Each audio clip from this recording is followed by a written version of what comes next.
Alors comme prévu, on va faire un cours sur Kippour. Essayer d'expliquer quelle est l'importance de ce jour fondamental parce qu'il dure qu'un jour. Alors déjà, il faut savoir que dans le Midrash Rabbah, c'est marqué dans la paracha de Bereshit, au début de la paracha de Bereshit, c'est marqué Vayi Erev, Vayi Boker. Donc c'est fait la veille et le lendemain, le matin. Oui, la Gemara dit que c'est quoi Erev? C'est quoi la veille? C'est les Maasim, les actes des Rechaim, l'obscurité. C'est quoi Boker? C'est les actes des Tzadikim, les actes des justes. Ensuite marqué Or Vachosher, la lumière, il a créé la lumière et l'obscurité. Il y avait l'obscurité, c'est une création d'obscurité. Il dit c'est quoi l'obscurité? C'est les actes des Rechaim. Et c'est quoi la lumière? Les actes des Tzadikim. Après, après marqué à la fin, c'est marqué Yom Echad. Un jour, on est le premier jour de la création. Alors c'est vrai que c'est étonnant parce que après c'est marqué Yom Sheni, Yom Shelishi. C'est quoi Yom Echad? Jour 1. C'est bizarre, la formulation est différente de la formulation qui est exprimée après dans la Torah, qui est Yom Sheni, Yom Shelishi. Et la Gemara explique là-bas, le Midrash explique, il dit que c'est quoi Yom Echad? C'est que on a créé, il y a eu des actes organisés par les tzadikim, il y a des actes qui ont été organisés par des Rechaim, et Hachem Yom Echad, il a créé un jour, le premier jour, c'est quoi ce jour? C'est une jour à Yom Kippourim, le jour de Kippour. C'est-à-dire que ce qui est marqué dans la Torah, c'est qu'Hachem il a vu ce que les hommes ont créé un jour, et que finalement la création du monde est articulée essentiellement par les actes des hommes. Ça veut dire que tout ce qui arrive dans l'humanité, c'est organisé par l'homme. Dans le bien comme dans le mal. Mais il a créé un jour de Teshuvah, un jour de Kapara et de Teshuvah. Ça veut dire qu'on est capable, même le pire rachat du monde, il peut remettre en cause sa vie et avoir la capacité de revenir, c'est-à-dire de pouvoir se permettre de retrouver l'essence de ce qu'il est fondamentalement et pas de tomber dans le piège de ses fautes et de ses avérantes et de ses bêtises. Donc Yom Echad, le premier jour, en fait, c'est un jour qui a été organisé depuis avant la création du monde. Que Kippour aurait dû exister parce que la capacité qu'on a de faire des choix, on est libre. Ouais. Hachem ne s'investit pas dans nos choix, c'est pas lui qui va décider pour nous. Il va faire autour de nous qu'on peut être sous influence de X, Y, Z, de choses qui vont faire qu'on va nous orienter dans notre vie. Quand tu demandes à Hachem de t'aider, il peut t'orienter. Mais il va pas faire des choix pour toi, Hachem. Parce que le but, en fait, au fond, de quoi? C'est d'arriver à accéder à l'aboutissement de soi, c'est-à-dire de faire des choix qui nous permettent d'accéder au monde futur. Donc, ça dépend de ta liberté de choix, c'est toi qui vas décider, ça va? Et donc, le fait que tu vas décider de faire ça, tu as le choix de faire une mitzvot, de faire une avera, c'est toi qui décideras. Et tes choix, en vérité, tu vas un jour hériter de tes choix. Le monde futur, c'est un monde que j'ai choisi de rencontrer un jour, et l'inverse, c'est un monde que j'ai aussi choisi de rencontrer, c'est toi qui décides. Seulement, sache qu'Hachem, il a créé un jour qui s'appelle Yom Kippour. Maintenant, ce jour, il est spécial, parce que le Rambam m'explique, c'est une barre dans Yuma, qui dit que le Yom Kippourim, c'est Ketz, Mechila ou Slecha. C'est la fin de la Mechila, du pardon. On va demander pardon à Hachem.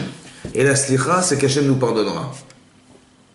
Alors, c'est quoi la différence entre le pardon qu'on exprime, la Mechila, je demande Mechila à Hachem, je demande pardon de ce que j'ai fait, et la Slecha d'Hachem, qu'Hachem, il va être soléar.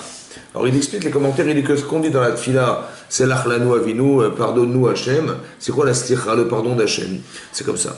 En vérité, il faut savoir que quand on fait une mitzvah ou qu'on fait l'inverse, il faut savoir que vous créez quelque chose de spirituel quand vous faites des actes. C'est-à-dire que c'est pas neutre. Quand on fait une mitzvah, c'est pas neutre. On dit voilà, j'ai mis mes tfilines, et Dieu là-haut, il m'a marqué, tiens, il a mis les tfilines, hazak. J'ai mis la tzedaka, Dieu l'a marqué, tiens, il a fait de la tzedaka, super. Et à la fin, on va cumuler nos mitzvot et on va savoir si on a le mérite ou pas de mérite. Ça va? Non. C'est qu'en vérité, quand on fait une mitzvah, on influe sur soi-même. On crée, ce que est marqué on crée des anges. C'est quoi l'ange? C'est une valeur spirituelle, ouais, qui en fait m'investit. Oui, il est marqué à Rotse les Taher, celui qui veut se purifier, mais t'arrives, non, on le purifie. C'est quoi cette purification? C'est la capacité qu'on a de faire un acte positif et qu'on est investi de cet acte. C'est pour ça que vous allez voir dans le Père Kavod, les maximes des pères disent que mitzvah goret mitzvah, une mitzvah entraîne une mitzvah. C'est pas mécanique. C'est que quand tu as fait une mitzvah, ça te donne envie, et tu vas en refaire d'autres. Parce que tu as créé un désir qui t'a pénétré, et ce désir, il va se manifester chez toi, et c'est ça qui va te pousser à faire une mitzvah. Et l'inverse aussi est vrai. Quand un homme il fait une avéra, ouais, il ne faut pas croire que c'est neutre. Il a créé quelque chose qui lui donne envie de faire une avéra. Vous avez compris? Comme il est marqué dans l'Akbar dans Kiddushin, l'Akbar dit là-bas, Amar Ravuna, que Ravuna il a dit, un méchané avéra, quelqu'un qui répète une avéra, une faute, n'a cyclo qui est terre, elle lui devient permise. Au début, Hasbe Shalom, Hasbe Halila, ça va. Après, quand il va faire la Vera, il va dire, Hasbe Shalom, Hasbe Shalom. Et la deuxième fois, troisième fois, il va dire, comment ça, Hasbe Shalom? Et la quatrième fois, il dit, je comprends pas, qu'est-ce qui est grave, hein, qu'est-ce qui est le problème? Elle lui a permis, ça veut dire quoi? Que le changement, il s'est passé dans ma tête. Au début, c'était grave, et après, de plus en plus, ça devient moins grave. Et à la fin, ça devient carrément permis. Et je me permets de faire. Mais comment ça s'est passé? Qu'est-ce qui s'est passé entre la première et la quatrième fois? En vérité, je me suis investi d'un désir qui fait partie de l'essence même de la faute. Ça veut dire comme ça. Vous savez que le Rav Dessler, le Rav Chaim Friedlander, qui était le Mashgiach de Poniovitch, il a dit que le neige de la Avera, la punition de la faute, c'est la faute. Ça veut dire quoi? Que quand un homme il fait une Avera, la punition, elle ne vient pas, ah tiens, il lui est arrivé un truc, Dieu l'a puni. La première punition de la faute, c'est de vouloir faire la faute. On s'est puni soi-même, on est puni par soi-même. D'avoir voulu, maintenant que le désir a pénétré mon cœur, que j'ai envie d'en refaire. Je suis puni, en fait, par le désir que j'ai investi en moi. Parce que c'est ça qui va entraîner que je vais fauter. Vous comprenez? Quand c'est marqué dans le Kriyat Shema, L'otatu achare levavchem, ve'achare lechem. Ne vous détournez pas après votre cœur et après vos yeux. C'est qu'en vérité, le véritable problème, il est dans mon cœur. J'ai vu des choses, j'ai dit des choses, j'ai été touché par certaines choses. En fait, ça m'a pénétré. Et maintenant que j'ai le désir de ce que j'ai fait, je suis à la recherche de ce que j'ai envie. La Torah dit ne te détourne pas après ton cœur parce que psychologiquement, sache que quand tu fais des erreurs, il y a forcément quelque chose qui t'a attiré. Mais la chose que tu as atteinte et celle qui t'a pénétré, c'est elle qui va t'encourager à en refaire d'autres. Et dans la mitzvah, c'est pareil, et dans la vera, c'est pareil. Alors le problème, il est le suivant. C'est que maintenant que j'ai un désir, comment je vais m'en débarrasser? Maintenant tu dis, tu vois le désir il est plus fort que ta raison. Tu as tellement envie que même si tu sais que c'est un sourd, tu ne vas pas pouvoir lâcher prise. Parce que tu dis, c'est trop dur, j'arrive pas ou j'ai trop envie de faire et j'arrive pas à résister, je comprends même pas pourquoi c'est grave. Et, vous savez quoi, tous ces raisonnements-là, c'est des raisonnements qu'on a. Maintenant, comment je vais me débarrasser de ça? Alors Hachem il est soléar. Alors écoutez bien, c'est quoi la slicha d'Hachem? C'est qu'Hachem il va lui effacer ce désir. Le désir que tu as en toi, ouais, il va pas pouvoir s'effacer tout seul. La teshuva, c'est quoi la teshuva? C'est revenir. Mais revenir à quoi? C'est revenir à Hachem. En fait, je me suis rendu compte, quand j'ai fait une avéra, j'avais plus envie d'aller à la synagogue. Je comprenais même pas pourquoi il fallait tuer la Torah. Je vois pas pourquoi il faut faire Shabbat. C'est quoi cette indifférence? L'indifférence, c'est la punition de la faute. Maintenant que j'ai un désir de faire une avéra, et que ce désir, il est interdit, et que maintenant, j'ai tellement envie de le faire que je comprends même pas pourquoi c'est interdit, la Torah, elle me dérange.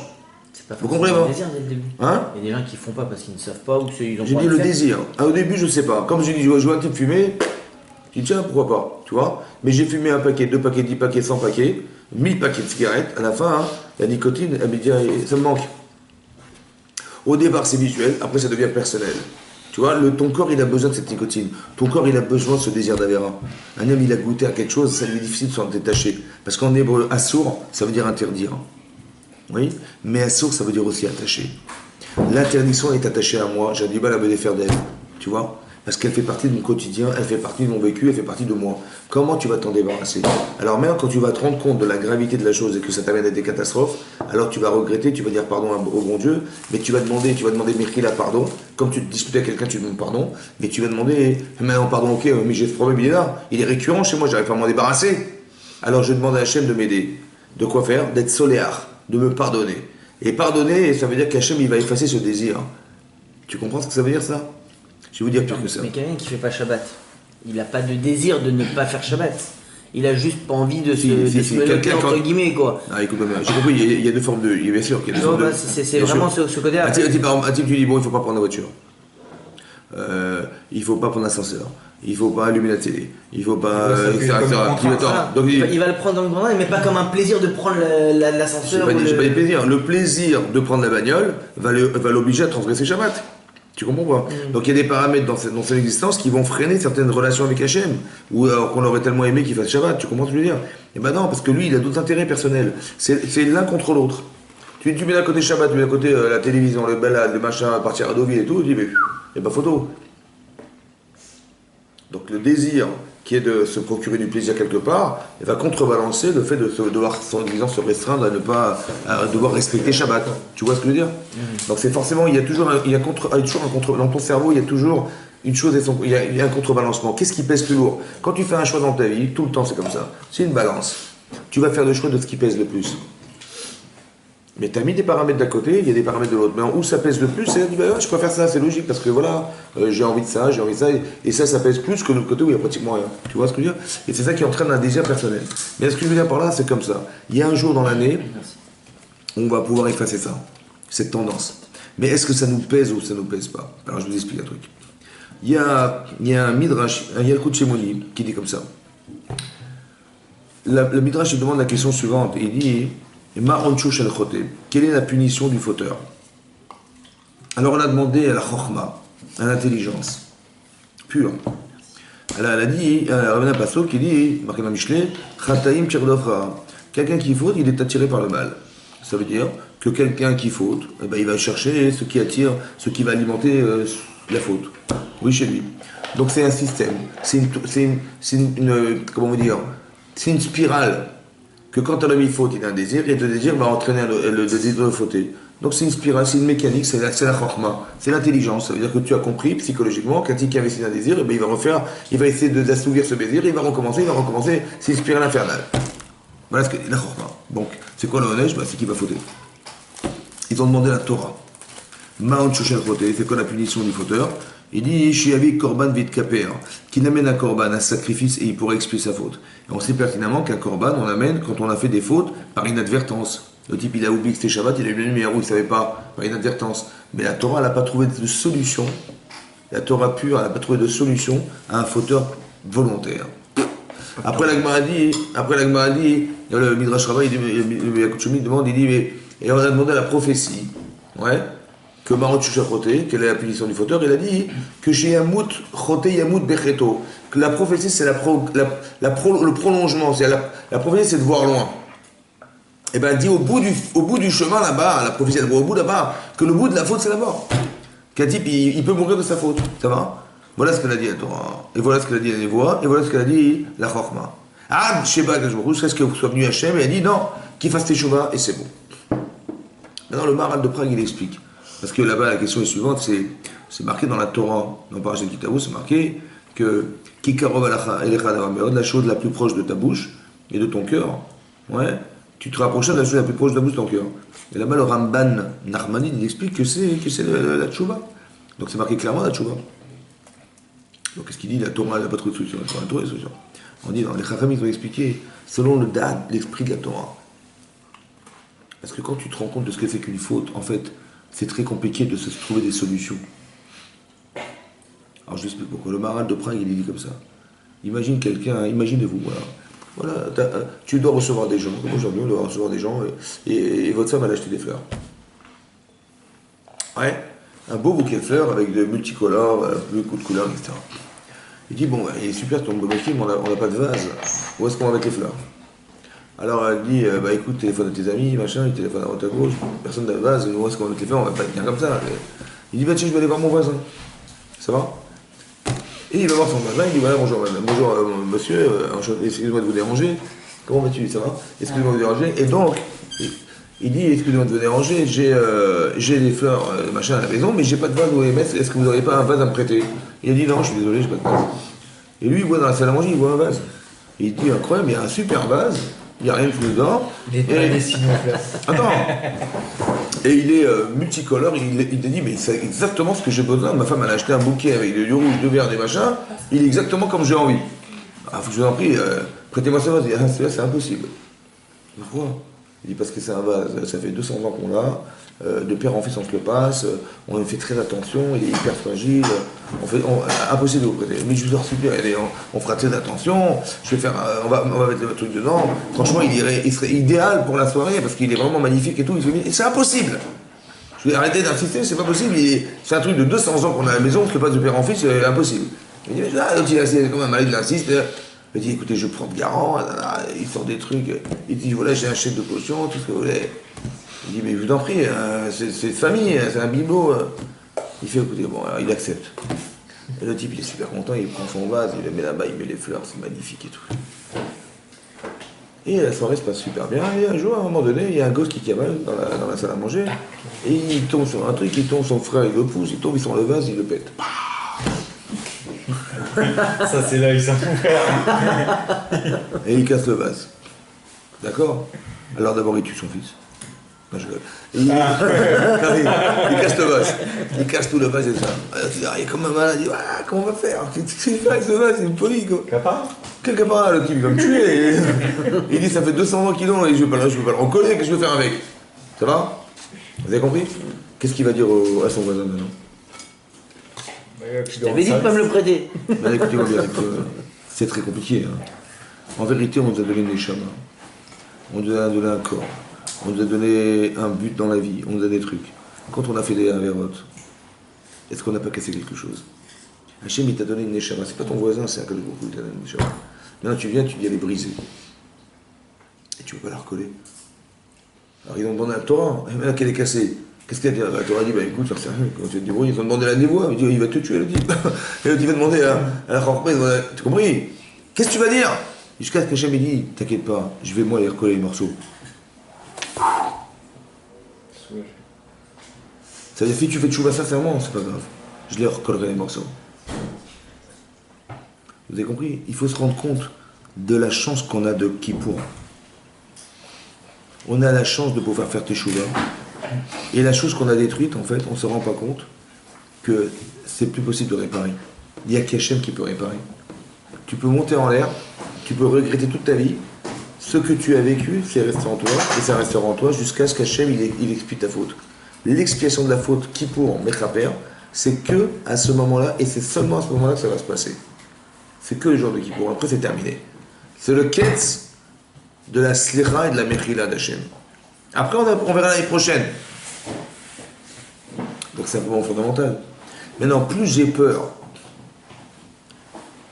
de ce qui m'est arrivé, plus j'ai peur de ne pas pouvoir me débarrasser, et plus on aura la joie de savoir qu'il y a une simcha fantastique, de savoir qu'il y a une solution à notre problème, qui est le jour de Kippour.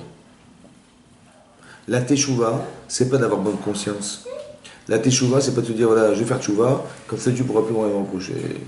Ça va? C'est comme je me suis engueulé avec ma femme, elle m'a dit, écoute, ça va pas, là, je dis, écoute, t'as raison, je regrette, excuse-moi, j'ai honte de ce que je t'ai dit, et j'ai honte de ça, voilà, je recommence plus. Maintenant, je suis tranquille. Ça va? C'est ça la teshuva? Non. La teshuva, c'est que je me suis séparé de ma femme, à cause de mes actes, elle m'aime plus. Il faut que j'arrive à reconquérir son amour. J'ai envie de faire teshuva, ça veut dire de retrouver ce que j'ai perdu. Vous comprenez ou pas? Mais c'est pareil, la Avera nous a séparés d'Hachem. Donc faire teshuva, c'est revenir vers Hachem. Je vais demander à ce qu'Hachem me pardonne pour avoir envie de le retrouver un jour. Vous comprenez la différence? La teshuva, c'est pas d'avoir conscience en disant voilà, non, je suis propre, je suis tranquille. Non, c'est d'arriver à récupérer ce que j'ai perdu. Ça veut dire que la faute m'a séparé d'Hachem. J'ai pas envie d'aller à la synagogue, j'ai pas envie d'étudier, j'ai pas envie de machin, laisse-moi tranquille les écoles juives. Mais en fait, tu te rends pas compte que tu t'assimiles. Et ça va très très vite. C'est revenir à la source. C'est revenir à Hachem. Vous savez jusqu'où ça va ça? Le Zohar, c'est le Zohar. Qu'est-ce qu'il dit quand on rencontre quelqu'un le soir, qu'est-ce qu'on lui dit? Bon Zohar. Oui. Qu'est-ce qu'il dit le Zohar? Qu'est-ce qu'il dit le Zohar? Le Zohar il dit comme ça. Vous savez qu'il y a ce qu'on appelle le Kisei HaKavod, le trône céleste. Sur lequel Hachem y repose et le monde repose. C'est quoi? Il est composé de quoi le trône céleste? Vous savez de quoi il est composé? Il est composé de toutes les neshamot du cas Israël. Il faut faire teshuva, dit la Gemara, Ad Kisei HaKavod, jusqu'au trône céleste. Ça veut dire qu'il faut que tu fasses teshuva jusqu'à retrouver l'essence de ce que tu es. C'est un engagement aussi. Faire teshuva. Tu sais ce que tu es? Tu es sur le Hachem, il repose sur toi dans le trône céleste. Il faut que tu fasses teshuva, et Hachem il va t'aider, jusqu'à ce que tu retrouves la source de ce que tu étais un jour. Maintenant, qu'est-ce que j'étais un jour? Écoutez bien.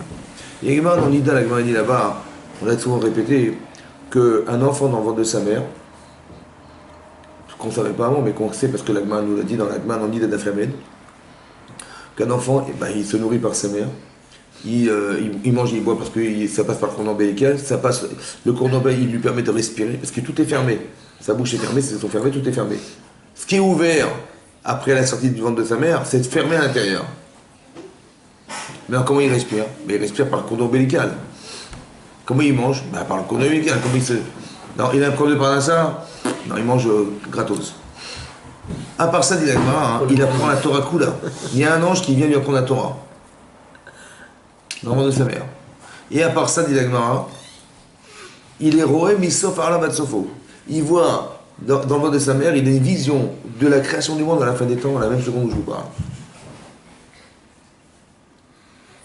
C'est un être exceptionnel. Mais cet enfant-là, quand il va sortir du ventre de sa mère, il va oublier la Torah. Il oublie la Torah. Vous oubliez tout ce que vous avez appris. Le Ramchal, il explique pourquoi on oublie. Parce que si on n'avait pas appris dans la Torah, avant de l'avoir oublié, on n'aurait jamais pu la retrouver dans notre vivant. Mais vous savez qu'il faut atteindre dans sa vie? Il faut atteindre l'enfant embryonnaire qui était nous un jour dans le ventre de notre mère. C'est ça le Emet.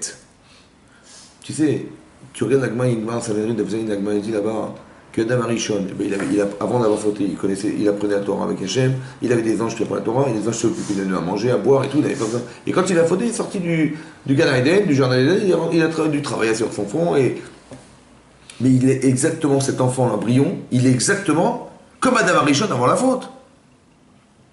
Il voit du début à la fin du monde, il apprend la Torah Kula, il n'a pas besoin de problème de Parnassa, de vivre.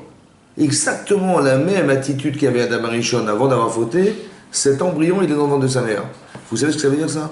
Ça veut dire qu'Adam Arishon, il a engendré quelqu'un qui est moi. Et moi, je suis une partie d'Adam Arishon qui doit réussir à retrouver ce qu'était Adam Arishon avant la faute.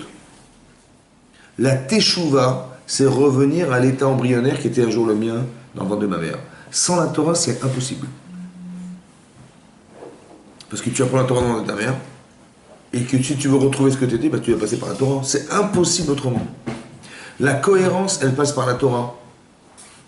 Il faut réfléchir sa façon de vivre, il faut réfléchir sa façon d'être, parce que sans la Torah, c'est impossible. Sinon, tu vas ressembler à quelque chose qui n'est pas juif. Bien sûr, tu peux vivre comme un goy, il n'y a pas de problème. Mais il va te manquer l'essentiel, c'est la Torah. Mais d'où tu sais? Bah oui, parce que dans le ventre de ta mère, on t'apprend la Torah. C'est ça que tu as oublié. Il faut que tu retrouves l'enfant oublié, quelque part. Il y a comme si cette notion-là. Mais alors, cette volonté, tu l'as en toi. Cette volonté, c'est sûr que tu l'as en toi. Et qu'est-ce qui t'empêche de l'atteindre? Bah, c'est l'Yetzirah, c'est ton corps. Tout l'enjeu de l'existence, c'est d'arriver à réconcilier son corps avec sa Neshama. Ta Neshama, dit le Midrash, elle n'a rien à faire sur terre. Il n'y a rien qui la contente. Il n'y a que la satisfaction des mitzvot qui la contente, qui sont infinies. Ton corps, il n'a rien à faire du monde futur. Du Alababa spirituel, il n'a rien à faire. Lui, ce qui compte, c'est d'attacher à ce monde-ci. C'est marrant parce que tu es la composante d'une entité contradictoire, que ton corps, il veut rester sur la terre. Il veut kiffer la terre. Il veut vivre sur la terre. Il veut se rassurer sur la terre. Ta Neshama, c'est l'inverse. Elle veut se rassurer de retourner dans le ciel. C'est marrant parce qu'on est tiraillé entre la terre et le ciel. Donc quand tu as une tendance spirituelle, bah, c'est que ta Neshama, elle a une emprise sur toi. Et quand tu as une tendance matérielle, c'est que ton corps, il a une emprise sur toi. Mais c'est quoi le but? Ouais. C'est comme si tu dis, tu es un cavalier sur un cheval, et ton cheval, tu ne le maîtrises pas. Mais un jour, il faut que tu sois maître de ton cheval, non? Mais ton corps, c'est ton cheval. Donc quand tu vas dire, ah, j'ai pas pu résister, c'est plus fort que moi, j'ai pas pu résister. Le problème, c'est quoi? C'est que ton cheval, il est trop fort. Donc il faut que tu arrives à le maîtriser ou pas? Mais c'est toi qui décides. Elles sont où les solutions? Tu t'es un cavalier, moi je suis pas un cavalier. Et où la solution? Ben, c'est la Torah. La Torah va dire voilà, fais comme ça, fais comme ça, comme ça. Ton meilleur guide, c'est Hachem. Pour qu'un jour tu arrives à maîtriser ça, c'est ça. C'est drôle. Et si tu arrives à maîtriser, c'est que la Teshuvah que tu avais au départ orchestrée qui a permis de contrôler ta personne, parce qu'au départ tu n'arrivais pas. Le Rambam dit là-bas dans le deuxième chapitre des Chot Teshuvah, il dit si quelqu'un, un jour il a une relation avec une femme, interdite, ouais, il a eu une relation avec elle, il était amoureux d'elle, il a fait une affaire avec elle. Et après il a fait Teshuvah. Et à un moment donné, après sa Teshuvah, donc il a regretté, il a eu honte de ses actes, il a demandé pardon à Hachem, il a demandé la Mechila d'Hachem, la Slicha d'Hachem, qui lui pardonne. Il arrive, il s'isole avec elle. Le Rambam dit, il est encore amoureux d'elle, il est amoureux chez elle. Il se trouve exactement dans le même endroit où il a fauté. Il a la force de faire la vera comme au départ. Et il ne fait pas qu'il va se refuser à vivre une relation avec elle parce qu'il a peur des autres, ou mais juste à cause de la tchouva. Il dit c'est un bal tchouva de moi. C'est un vrai bal tchouva celui-là. C'est quoi la différence entre avant et après? Puisqu'il est amoureux d'elle, il a toujours même dit qu'avant. Qu'est-ce que ça a changé? La différence, c'est qu'avant, il aurait craqué. Il aurait dit c'est trop dur, je me suis isolé avec elle, j'ai retrouvé cette femme et tout. Et là, maintenant qu'il a la capacité de se maîtriser, c'est qu'Hachem, il a effacé sa faute. Effacer le désir qui l'empêchait de pouvoir dire non. Vous comprenez ça? C'est là que je vois qu'Hachem il m'a pardonné. C'est quand j'ai vu que l'expérience m'a fait que je me suis retrouvé dans une situation où j'avais fauteuil au départ. Et là, avant, j'aurais jamais dit oui. Et maintenant, j'ai la force de dire non. De dire non, je me refuse. C'est là que je sais qu'Hachem il a pardonné ma faute. Vous avez compris ce que je veux dire? Parce que psychologiquement, tu portes en toi un désir que tu avais construit pendant des années. Et là que tu vois qu'on t'a fait un cadeau de te remettre dans la situation du départ, de la faute du départ, et on t'a montré qu'Hachem t'avait pardonné de cette manière. Vous comprenez? C'est la circonstance que tu as vécue qui se rapproche de ce que tu avais fauté au départ, qui t'a prouvé qu'Hachem t'avait pardonné, parce que c'est cette capacité de dire non que tu as gagné. C'est ça, être un Baal Tshuva de moi.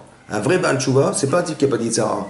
C'est un type qui a dit Sarah, mais qui est capable de retenir. Ouais, mais il dit non, peut-être qu'il est pas bien, peut-être qu'il a l'arsov, c'est peut-être pour ça. Il a angoisse parce qu'il a dit non. Il n'y a pas, parce qu'il a encore une fois, peut-être. c'est justement, c'est ce que dit le Rambam. C'est pas pour des raisons géographiques, c'est pas pour des raisons, comment dire, de quels gens vont le voir. Pas parce qu'il a pas de force, parce qu'il n'a pas envie. Non, il avait tout été là. Il y avait tout été là. Il y avait l'environnement, la bonne femme, l'endroit, il est isolé avec elle. Il a encore la force de faire la vérité, tout est là. Et quand bien même, il dit non. Tu vois? Maîtrise de soi. Voilà. Et ben ça, c'est la preuve qu'Hachem il m'a pardonné. Vous dire. Tu as compris? Soit un homme, il se construit, hein? Ben c'est ça la force. Mais ça peut se faire grâce à la Teshuvah. C'est ça le chidouche de la Teshuvah. De revenir à Hachem, j'ai tellement eu honte de faire ça que maintenant, j'arrive pas. Tu as compris? Et ben cette honte-là, elle est révélatrice de la grandeur d'âme de cette personne. Pour ça que c'est marqué l'Agma dans Yvamot, elle dit là-bas, de faire une elle dit que David Amer, il a dit, nous les Juifs, on a 3 simanim, 3 signes distinctifs qui nous distinguent des Goïm. On est Rahmanim, on a pitié des autres. On est Gomle Chassadim, on fait du bien autour de soi. Et on est Baïchanim, on a honte. Et si quelqu'un il n'a pas honte, ou si quelqu'un il est cruel, ou si quelqu'un il n'aime pas recevoir des gens, c'est possible qu'il y ait dans sa famille des gens qui ne sont pas très cachers. Et qu'il est issu de ça. Pour ça qu'il n'a pas honte, pour ça qu'il n'a pas etc. Vous avez compris? Tous, par exemple, les Givoronim, c'était un peuple qui se sont convertis à l'époque de Yoshua bin Nun, quand on a fait la guerre en Israël pour conquérir Israël à l'époque de Yoshua bin Nun. Il y avait des Givoronim qui faisaient partie des Chittim. Les Chittim, c'était des habitants des peuplades qui vivaient en Israël à l'époque, il y avait 7 peuples. Et la Torah dit, l'autre on ne doit pas se marier avec eux, ces peuples-là, ça va? Et les Chittim, ils ont eu peur, ils sont venus voir Yoshua bin Nun et dit, écoute, nous on ne veut pas faire la guerre, on veut se convertir au judaïsme. Et ils acceptaient. Mais ils ont rendu Shoav et Maïm, des gens qui puisaient de l'eau et tout ça, et des machins. Des puiseurs d'eau et des coupeurs de bois. Des coupeurs de bois et des puiseurs d'eau. Beaucoup plus tard dans l'histoire, lorsque Shaoul a appris par Shmuel Hanavi, Shaoul, Amelech, le roi Shaoul, que le futur roi d'Israël c'était David Amelech et que lui il avait été déchu de la royauté, ça l'a rendu fou. Et donc il a pourchassé David Amelech partout dans Israël pour le tuer. Et qu'est-ce qu'il a fait? David Amelech, il s'est réfugié chez les Kohanim de Nov. Qu'est-ce qu'il a fait? Shaoul, il est rentré là-bas, il les a tous massacrés. Et comme les Givoronim qui étaient des esclaves, ils étaient nourris par les Kohanim de Nov, et que les Kohanim de Nov ont été massacrés, donc il y a des gens de Givoronim, des Givoronim, qui sont morts de faim. Après, quand David Amelech est devenu roi d'Israël, la Gemara explique là-bas qu'ils sont venus voir David Amelech, et on dit, écoute, le roi Shaoul, il a tué 7 Givoronim, donne-nous 7 enfants de David Amelech, de Shaoul Amelech. Donne-nous 7 enfants de ses enfants à lui. Nous, il a tué nos enfants. Donne-nous 7 enfants de Shaoul, le roi Shaoul. Il dit, comment, vous n'avez pas honte? Il dit, vous n'avez pas de Rahmanout, de pitié? Il dit, non, pourquoi? Il a fait ça, on fait ça. Vous n'avez pas de Rahmanout. Vous n'êtes pas juif. Tu te rends compte? Ils n'ont pas ressenti la pitié. Comment, qu'est-ce que ça va voir? Parce que tu as perdu l'enfant, tu vas tuer l'enfant des autres. Tu n'as pas pitié. Tu es cruel. C'est que tu n'es peut-être pas juif, laisse tomber. On ne veut pas vous voir. L'obné Israëlema. C'est-à-dire qu'on a des simanim, des signes distinctifs qui nous distinguent. Lesquels? C'est qu'on a honte. C'est qu'on a pitié des autres. Vous savez, le Gaon de Vilna, il explique que quand Esther Amalka, elle a dénoncé Aman devant le roi, elle a dit, mais qui c'est qui voulait faire du mal à ton peuple, etc. Elle dit, c'est lui. Elle a nommé Aman. Et Aman, il est tombé par terre, il a demandé pitié, excuse-moi. Ouais. Et le roi, il est sorti dans son jardin, là-bas, dans son potager, là-bas. Et il a dit là-bas, le Gaon de Vilna, il dit, le moment le plus compliqué pour Esther Amalka, c'était ce moment-là. Parce qu'elle aurait pu avoir pitié de lui. Elle a tenu tête pour ne pas avoir pitié, parce que c'était un rachat, c'était Aman. Ouais. Et elle a dit, il faut que je tienne. Tellement la pitié elle est forte chez les femmes juives, ouais, chez les juifs en général, qu'ils peuvent avoir même pitié des Rishaïm, qui nous veulent du mal. Et la Torah dit, tellement c'est fort la pitié qu'on a en nous. Mais ce que je veux expliquer, c'est comme ça. On a honte. Et pourquoi c'est très important d'avoir honte? En général, les gens dans nos générations aujourd'hui disent t'es pas honte, t'es pas un enfant, t'es pas un gamin, ça suffit la honte. Oui, non. Il faut être un homme. Pourquoi tu as honte toute ta vie, tu vois? Pourquoi c'est très très important et pourquoi nous on a cette chance d'avoir honte? Allez, comme ça. C'est marqué dans le Rambam, là-bas dans le Perek Bet, dans le Perek Aleph. Il dit là-bas, le Rambam, il explique la différence qui existe entre le vidouille. Le vidouille, ça veut dire le repentir. Il y a 10 vidouilles à Kippour. Et le vidouille, le repentir, de dire j'ai fauté, etc., c'est une mitzvah minatora. Comme de mettre les tefilines, tu dois te repentir devant Hachem. C'est une mitzvah minatora comme de mettre les tefilines, de faire Kriyat Shema. Pareil. De quoi il fait le vidouille? De quoi il fait le repentir? Alors là-bas, il dit, il faut dire comme ça. Khatati, j'ai fauté. Ve'asiti karekar, et voilà ce que j'ai fait. Je dis à Hachem, j'ai fauté, je reconnais, j'ai fauté, et voilà ce que j'ai fait. Nechamti ou boshti, je regrette mes actes, et j'ai honte de mes actes. Et je prends sur moi de ne plus recommencer. Ça, c'est le vidouille. Ça veut dire, je dis j'ai fauté, je dis j'ai fait ça et ça et ça, je dois dire mes fautes. Et je dois décanter mes fautes, c'est-à-dire expliquer exactement ce que j'ai à me reprocher. Et à part ça, je dois dire je regrette ce que j'ai fait et j'ai honte d'avoir fait. Tu vois, la honte, on l'a retrouvée dans le vidouille. Il faut avoir honte de soi. C'est quoi la honte? En vérité, la honte, c'est un contraste entre le bien et le mal. S'il n'y a pas de contraste entre le bien et le mal, je sais ce que je dois faire de bien et je sais que je n'ai pas bien fait. J'ai honte de moi. Mais tu ne peux pas avoir honte si le bien n'existe pas. Tu comprends ça? Si par exemple tu n'as pas construit des valeurs positives, eh ben c'est pas grave. Il est où le mal? Tu comprends? Mais pourquoi c'est pas grave? Parce que puisque le bien n'existe pas, comment tu veux avoir honte du mal que tu as fait, puisqu'il n'y a pas de bien en contraste avec le mal? Vous comprenez ça? C'est comme quelqu'un, il est en train de réparer sa voiture. Il met une salopette, il a les mains toutes noires, et il dit, son fils, il a attaché avec il avait les mains sales, il avait de la boue dans la main, il a sali sa salopette toute dégueulasse. Ça te dérange ou quoi? Mais si le jour du mariage de ses enfants, il est venu en costard tout blanc, d'accord? Et le gosse, il vient avec la petite boue qu'il avait, il fait, papi, ça va? Il lui met la main, ah! Oh, tu vois pas que c'est le mariage de mon fils, c'est des photos. Tu vois pas que tu vas me salir? Tu vois, tout à coup, il a honte, il faut que je la nettoie, machin, il reste des draps, c'est la folie, le mariage de mon fils, comment je vais faire? Mais pourquoi t'as honte? Mais avant, t'avais pas honte. C'est on n'a pas le même costume. Quand t'es très propre, t'as honte d'être sale. Mais quand t'es sale, t'as pas honte d'être sale. Il me reste un peu de blanc maintenant. Tu vois, oui. Pour ça qu'il faut jamais mettre de t-shirt noir. Je rigole. C'était un clin d'œil. Moi, il est gris le nom. Vous avez compris? Ça veut dire que c'est très important de comprendre ça. La honte, c'est une émotion. Mais la honte, elle est fondamentale. Pourquoi? Parce que si j'ai pas honte, c'est que je suis nul. Mais si j'ai honte, c'est que je suis bien. C'est quand j'ai dérapé. Mais je sais que je suis bien. Tu sais, je le sais, parce que j'ai eu honte. Mais il y a deux formes de honte. Il y a une honte intellectuelle et une honte émotionnelle. Nous, en vérité, la honte qu'on a en général, vous savez, c'est quoi? C'est la honte intellectuelle. Ça veut dire, j'ai vu dans la Torah, il ne faut pas faire ça. Bon, moi, je fais, je transgresse, bon, je dis faire, c'est comme ça. Bon, c'est pas bien, hein. Et bon, je vais m'arranger, mais je rougis pas. Vous avez compris? On est venu, on fait la prière de Shabbat, bon, on vient quand on veut, machin, c'est pas grave. J'ai dit, attends, mais Hachem, t'attends. T'as un rendez-vous. C'est pas grave, c'est bon, c'est Shabbat. C'est quoi Shabbat? Je sais pas, mais bon, il faut se reposer. J'ai compris, mais attends, tu viens à 10h, machin. Si t'as un rendez-vous avec le bon Dieu, tu te rends compte ou pas? Tu viens à 10h. C'est peut-être qu'il faut peut-être venir un peu avant, je sais pas. T'as un rendez-vous. Tu vois? Ça te remet en cause. Mais pourquoi ça te remet en cause? Parce que t'as des valeurs. Et le bon Dieu il existe. Et il attend tellement qu'on puisse créer un lien entre nous. Mais si le bien n'existe pas, le mal n'existe pas. Tu vois des petits jeunes, on a dit une fois, qui braquent des jeunes, qui braquent des vieux dans la rue, qui leur tapent sur la tête pour leur piquer leur portable. Tu dis, mais pourquoi tu fais ça? Je dis, alors, faut bien gagner sa vie. Moi, j'ai pas fait d'études, hein. Mais je braque des vieux, ou des vieilles, je leur tire leur sac. Qu'est-ce que je te dis? Mais t'as pas honte? Non, pourquoi?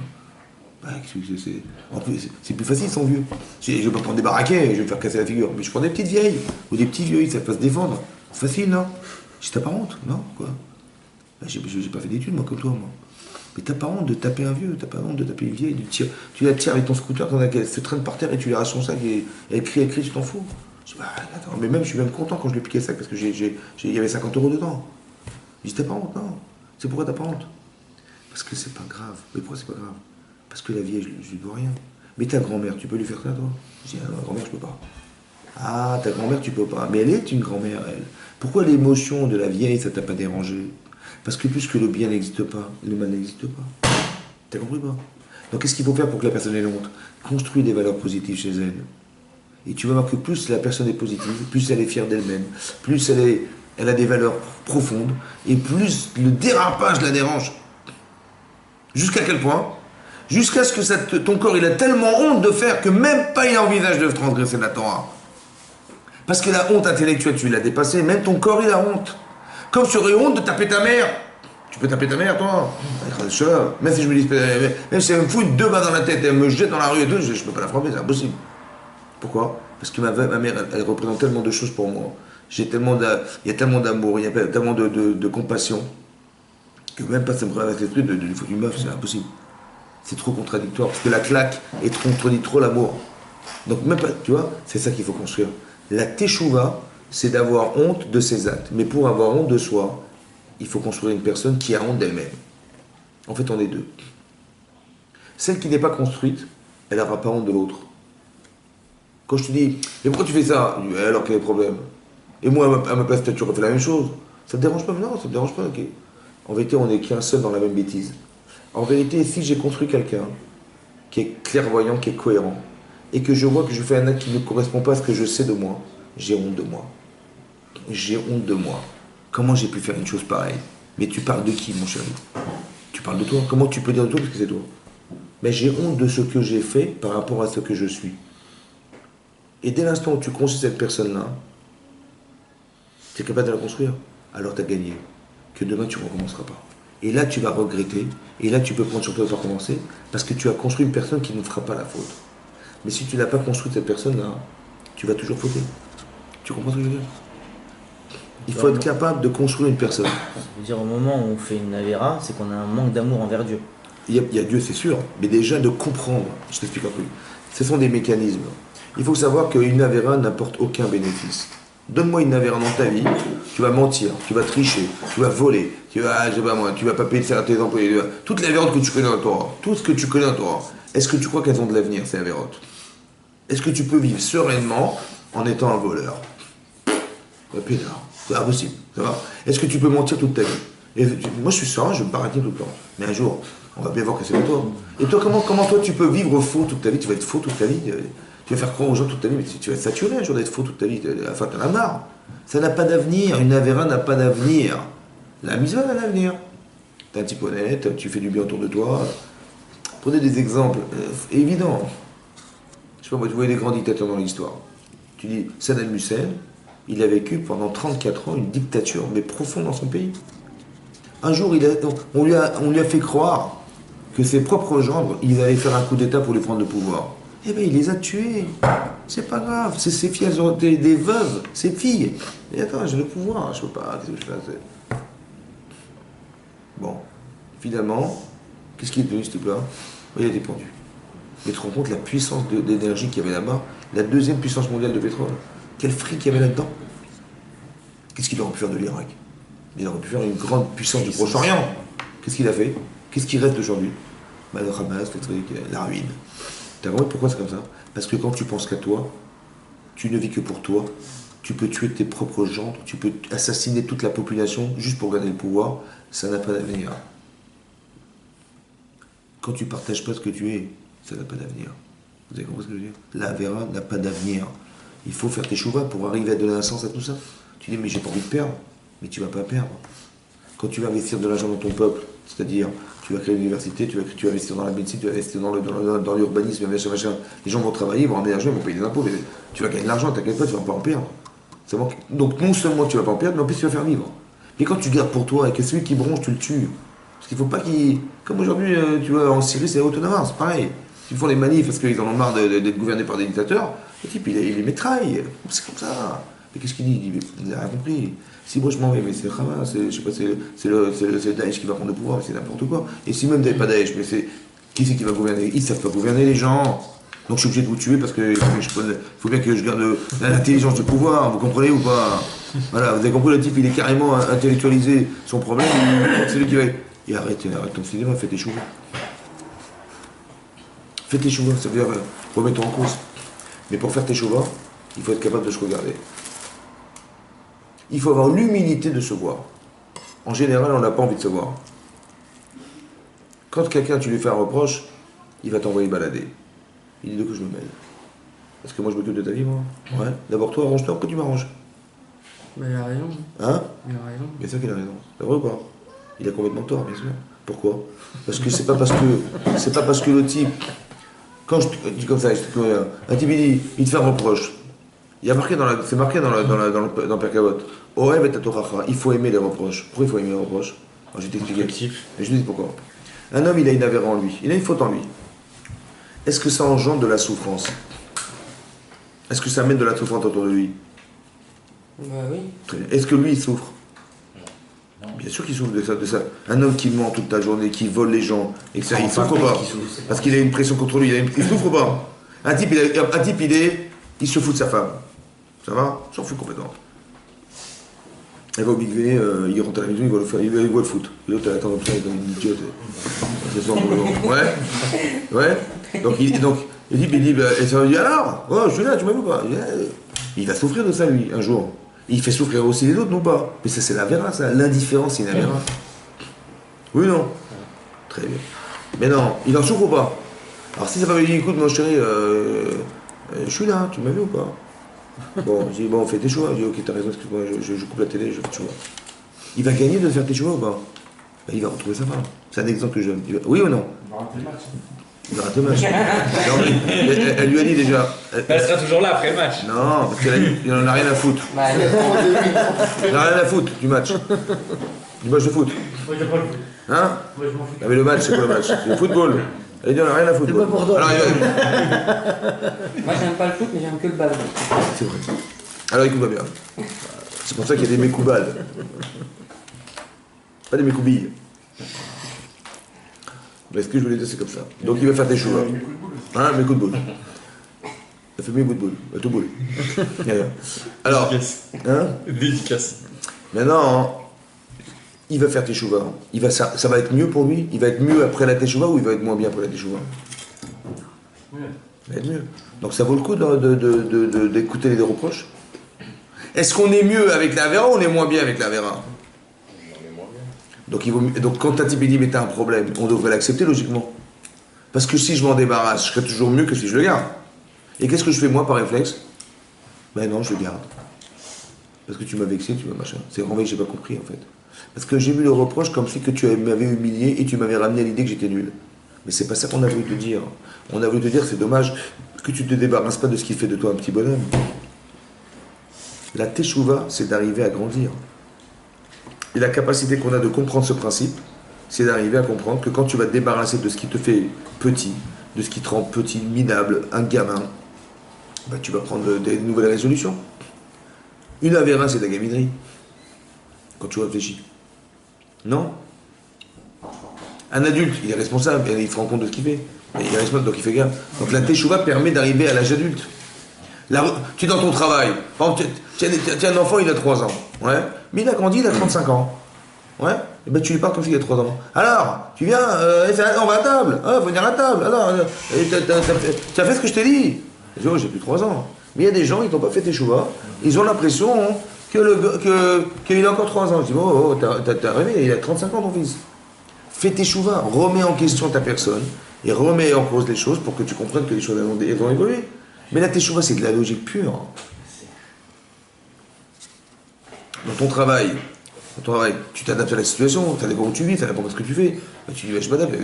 Donc tu dis, j'ai fait une projection au-dessus de moi, et j'ai dit, voilà, l'environnement que je vis, on va réfléchir à ça. Mais c'est ça faire teshuva, c'est d'avoir une capacité de projection, mais ça, il faut avoir l'humilité de se voir peut-être fauteur, et pas d'être vexé ou de créer des stéréotypes de vie qui vont faire que le type il est incapable de se voir parce qu'il est vexé. Comprenez ou pas? Tu as plus à gagner d'accepter la Torah, le contraire. Donc le faire teshuva, c'est logique dans le sens où tu seras toujours meilleur. Pourquoi tu vas te priver? Le seul jour qui existe pour ça, c'est Kippour. Ça veut dire comme ça. Le Rambam il dit, si quelqu'un il a transgressé la Torah en ne faisant pas des misotes positives. Par exemple, il n'a pas lu le Kriyat Shema. Ouais. Il n'a pas mis cette filine. La Torah, il faut mettre des filines, il faut faire le Kriyat Shema. Ou Shambechov Komera, tu feras le Kriyat Shema le matin et le soir. Il n'a pas fait le Kriyat Shema. Il a transgressé la Torah, la Teshuvah, il fait Teshuvah, il regrette. Il a amèrement regretté, il a honte de ses actes, etc. La Teshuvah, elle est agréée sur le champ. S'il a transgressé la Torah dans le sens des mitzvot négatives, c'est-à-dire, il a mangé du cochon, je sais pas moi, il a fait des avérotes qui ne sont pas condamnées à mort, ou qui ne sont pas des chiyuv et carré, des choses qui nous retranchent du monde futur, il n'y a qu'à Kippour que c'est mitkaper. Il n'y a qu'à Kippour qu'on peut expier la faute. Tu vas regretter toute l'année. Il a fait une avéro au mois de décembre, ouais. Il dit, ah, j'ai regretté, excuse-moi Hachem, pardonne-moi et tout. La capara de sa faute, elle se passera que le jour de Kippour. Ça veut dire quoi? Ça veut dire que la Avera, elle est en lui jusqu'à Kippour prochain. Donc il peut rechuter. Faut faire gaffe. Parce que la capara, elle n'a pas eu l'expression de sa faute, elle ne s'est pas réalisée en lui.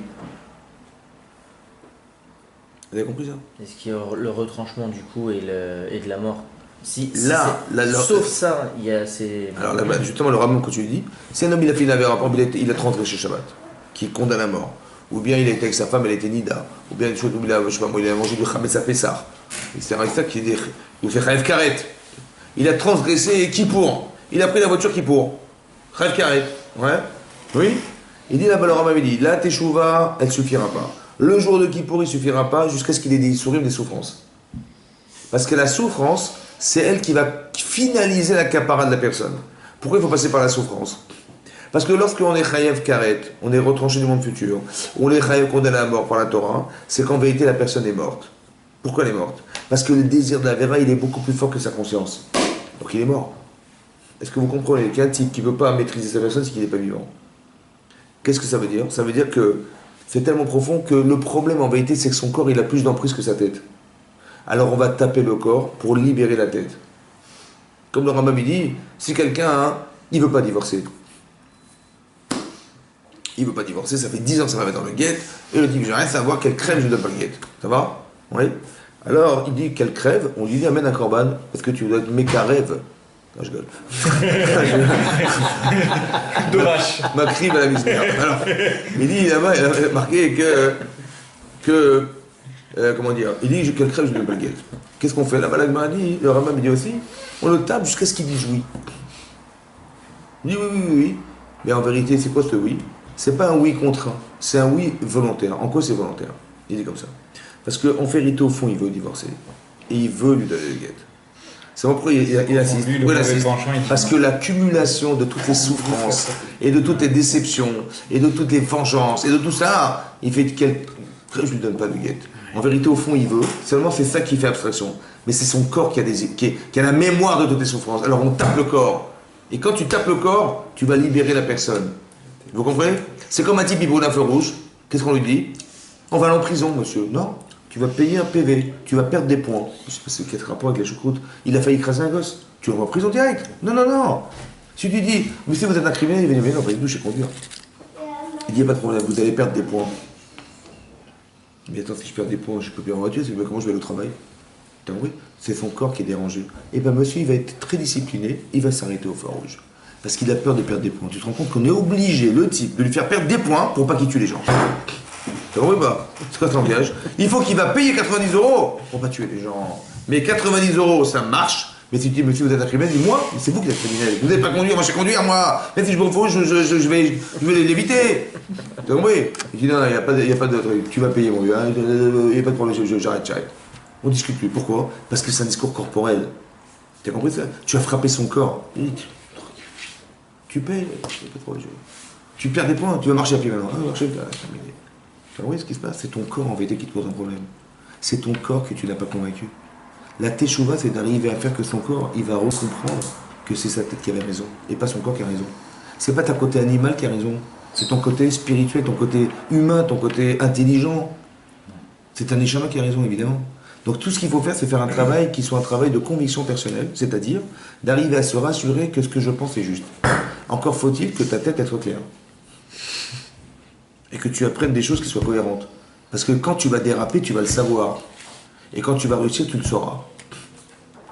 C'est ça qu'on veut te faire atteindre. C'est comme si on avait besoin que la finalité de ma vie, c'est d'arriver à reconstituer un corps détaché. J'ai un gouffre qui n'a de sens que de profiter de ce monde.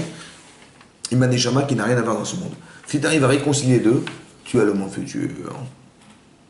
Le tiraillement entre ces deux êtres contradictoires, c'est la contradiction de toute ta vie. Si je te montrais, par exemple, si tu viens à la prière, et tu fais les slichot, et tu mets tes tefilines, et tu manges cachère, tu sais le monde futur que tu vas atteindre à l'infini. Si tu pouvais voir ça, tu dis, mais moi demain, mais je dors pas de la nuit pour y arriver à la prière. Ça va, pourquoi on ne te montre pas? Parce qu'on ne veut pas que tu fasses pour la carotte, on fasse parce que tu l'as décidé. C'est ça tout l'enjeu. Mais ceux-là qui le font, est-ce qu'ils le savent? Quoi? Comment? Est-ce que ceux-là qui le font, ils le savent déjà?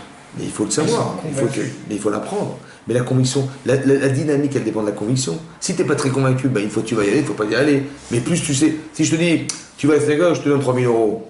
Mais tu ne vas pas hésiter une seconde d'y aller à la synagogue, évidemment. Mais c'est pas 3 000 € que tu vas gagner, mon chéri.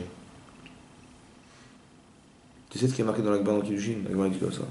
Il y a une marloquette entre Rabbi Shimon et Rabbanan de savoir, est-ce que le salaire des mitzvot dans ce monde, on peut le toucher ou pas? Il y a une marloquette. Rabbanan disent que oui. Et Rabbi Shimon dit non. Et la halakha, elle est comme Rabbi Shimon, que sera Be'ay al-Malika. Le salaire des mitzvot dans ce monde, il n'y a pas. Et dans ce monde, il n'y a pas. Tout est galouz, tout est réservé dans le monde futur. Là-bas, il demande, mais pourquoi tu ne peux pas payer? Il dit, ouais, j'ai mes tefilines, Hachem, fais-moi gagner l'autre. J'ai le mérite d'avoir fini. Fais une grande mitzvah, donne-moi le loto, minimum.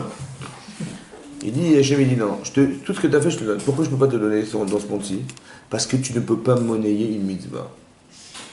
C'est comme tu dis, ma femme n'est pas contente, eh ben je vais lui donner de l'argent, elle va m'aimer. Pas m'aimer Hélène, hein, m'aimer. C'est comme Bill Gates. Hein? Et je vais lui donner du fric, elle va m'aimer. Avant, tu crois que tu vas payer l'argent? Elle va se vexer quand tu vas m'acheter. Tu ne peux pas payer l'amour. Tu ne peux pas payer du spirituel. Pourquoi? C'est pas monnayable. C'est pareil. Quand tu as fait une mitzvah, c'est pas monnayable. Ça veut dire quoi? Ça veut dire quoi pas monnayable? Ça veut dire, écoute pas bien. Pas monnayable, ça veut dire que tu pourrais cumuler tous les plaisirs de ce monde, de la création du monde à la fin des temps. Tu vas tout cumuler, tout le fric, tout le plaisir. Ça ne peut pas payer une mitzvah. Tellement c'est énorme la mitzvah. Mais écoutez-moi bien. Si un type, je lui dis, écoute, c'est simple. Tu vas faire un boulot très facile. Je vais te donner des enveloppes.